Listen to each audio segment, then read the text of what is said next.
The Mount of Olives, site of several of the key events in the life of Jesus and a prophetically significant location from the perspective of both the Old and New Testaments.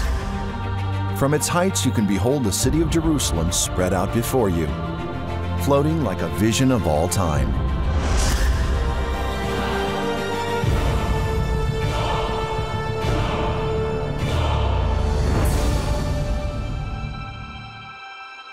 In the early 1900s, the land of Israel was desolate and empty, largely a desert. Centuries of abuse had robbed the land of its forests, vegetation, and natural beauty. In 1901, Keren Kayamet Le-Israel Jewish National Fund was established and began raising money to purchase tracts of land throughout their ancient homeland. As the guardians of the Land of Promise, they have now planted over 250 million trees and developed the land in many other ways.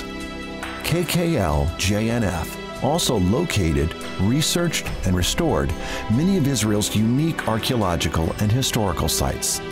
The land flowing with milk and honey is being restored to its former beauty.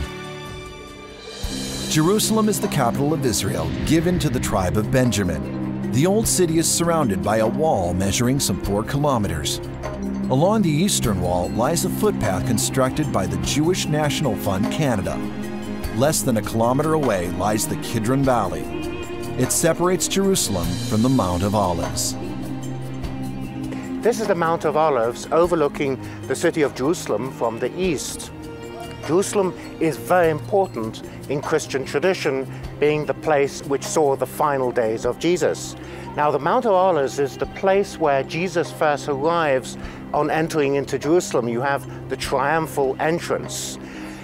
Later on the lower slopes of the Mount of Olives, you have the site of Gethsemane, where Jesus and his disciples spend the night, and it's there that he is pointed out by Judas and then led away by the Roman soldiers for the trial in front of Pontius Pilate. For later Christian belief that this is the place from whence Jesus will come eventually. He will enter in from the east through the Golden Gate and into the city during the final days. The view from the Mount of Olives is wondrous. The densely packed walled city of Jerusalem, embraced by the Hinnom and Kidron valleys, the Golden Gate to Mount Moriah, the Temple Mount, Mount Zion, City of David, and more all bring alive both prophecy and psalms. To Jews, the Mount of Olives is a precious burial place. Jewish tradition holds that the first dead will be raised to life at this very spot.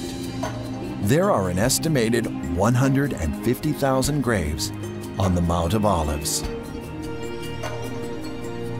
Both Christian and Jew look forward to the day when the Messiah's foot lands upon the Mount of Olives. The graves open and the dead are raised to life. It will signal the dawn of a new epoch, an era of peace on earth.